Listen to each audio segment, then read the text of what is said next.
If you can, close your eyes for a moment. Now picture yourself moving slowly inside the body. Not to the organs first, not to the bones first. Instead, begin with the spaces, the hollow areas inside the body, the places that hold, protect, and organize everything else. These are the body cavities. Some are in the front of the body, some are in the back. And once you can picture those spaces clearly, the rest of anatomy starts to make more sense. 1. Ventral cavity. First, picture the front of the body. Think of the chest, the abdomen, the pelvis. This large space along the front of the body is called the ventral cavity. The ventral cavity has two main parts, one above and one below. The upper part is the thoracic cavity. Picture the rib cage, a protective cage in the chest. Inside that space are the lungs and the heart. And in the center of the chest is a middle space called the mediastinum. Think of it as the central area between the lungs. Within that central space are structures such as the heart, trachea, esophagus, and thymus gland. Now move downward. Below the thoracic cavity is the diaphragm, a broad muscle that separates the chest from the cavity below. Under the diaphragm is the abdominopelvic cavity. Say it slowly in your mind. Abdomino, pelvic. It is one large space, but we usually think of it as two regions. The upper region is the abdominal cavity. This is where you find the stomach, liver, gallbladder, spleen, kidneys, pancreas, and both the large and small intestines. Picture the center of the body filled with digestive organs, packed together in the abdominal cavity. Now move lower. The lower region is the pelvic cavity. Picture it nestled inside the pelvic bones. This space contains the bladder, the reproductive organs, and the end portion of the large intestine. Now let's review it slowly. The ventral cavity is the large cavity in the front of the body. Its upper part is the thoracic cavity, above the diaphragm, where the lungs and heart are found. Its lower part is the abdominopelvic cavity, below the diaphragm. The upper region of that space is the abdominal cavity, which contains many digestive organs. The lower region is the pelvic cavity, which contains the bladder and reproductive organs. So when you picture the front of the body, remember this: chest, thoracic cavity; abdomen, abdominal cavity; pelvis, pelvic cavity. 2. Dorsal cavity. Now move to the back of the body. Picture the posterior side, the back side. This large space is called the dorsal cavity. Like the ventral cavity, it also has two main parts. The upper part is the cranial cavity. Picture the inside of the skull, a hard, enclosed space protected by bone. Inside this cavity is the brain. Also associated with this space are important structures such as the cranial nerves and the pituitary gland. But the brain is not sitting there unprotected. It is wrapped in three protective layers called the meninges. These three layers are the dura mater, arachnoid mater, and pia mater. Think of them as protective coverings around the brain, layer by layer. Now follow that space downward. The lower part of the dorsal cavity is the vertebral cavity, also called the spinal cavity. Picture the vertebrae stacked one after another, forming a long tunnel.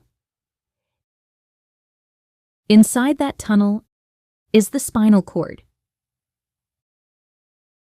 And the meninges do not stop at the brain. They continue downward, surrounding and protecting the spinal cord as well. Now review that picture. The dorsal cavity is the large cavity along the back of the body. Its upper part is the cranial cavity inside the skull, where the brain is found. Its lower part is the vertebral cavity inside the vertebral column, where the spinal cord is found. So when you picture the back of the body, think skull, cranial cavity, spine, vertebral cavity. 3. Serous membranes. Now there is one more important idea to picture. Some body cavities are lined with a thin, smooth, protective membrane.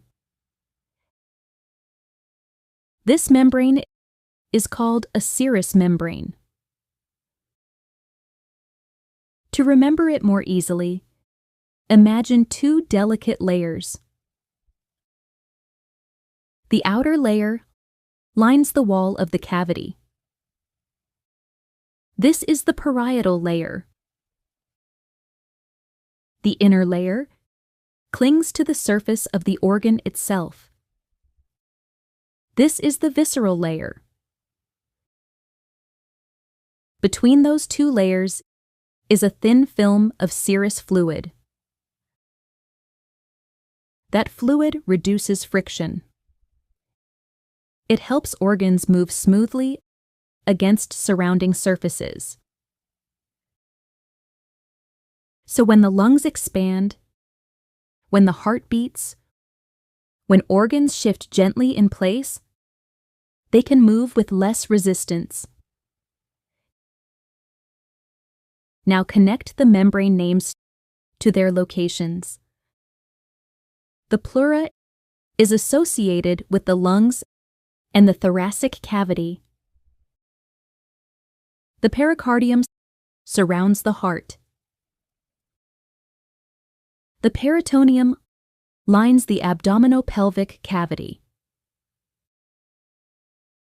This is where many students mix up the terms, so repeat them slowly. Pleura, lungs. Pericardium, heart. Peritoneum, abdominopelvic cavity. One more time. Pleura, lungs. Pericardium, heart. Peritoneum, abdomen and pelvis. 4. Slow, full review. Now let's walk through the whole picture one more time. At the front of the body is the ventral cavity. Its upper part is the thoracic cavity containing the lungs and heart. In the center of the thoracic cavity is the mediastinum. Below the diaphragm is the abdominopelvic cavity. Its upper region is the abdominal cavity, containing the stomach, liver, gallbladder, spleen, kidneys, pancreas, and intestines. Its lower region is the pelvic cavity, containing the bladder, reproductive organs, and the end portion of the large intestine. Now move to the back of the body. There is the dorsal cavity. Its upper part is the cranial cavity, inside the skull, containing the brain. Its lower part is the vertebral cavity, inside the spine, containing the spinal cord. And lining certain cavities are the serous membranes. The parietal layer lines the cavity wall. The visceral layer covers the organ. Between them is serous fluid, which reduces friction. And the three important membrane names are pleura, lungs, pericardium, heart, peritoneum, abdominopelvic cavity. Now do not try to memorize this as a random list. Instead, hold it as a picture. The front of the body, the back of the body, the chest, the abdomen, the pelvis, the skull, the spine, the spaces that hold the organs, the coverings that protect them, the layers that help everything move smoothly. When the picture becomes clear, the words become easier to remember. Body cavities are not just empty spaces. They are part of the body's structure, part of its organization, part of the map that helps everything make sense. Next time, we'll move into the respiratory system and follow the path of air. How it enters the body, where it travels, and how it helps deliver life to every cell. For now, just let this picture settle in your mind.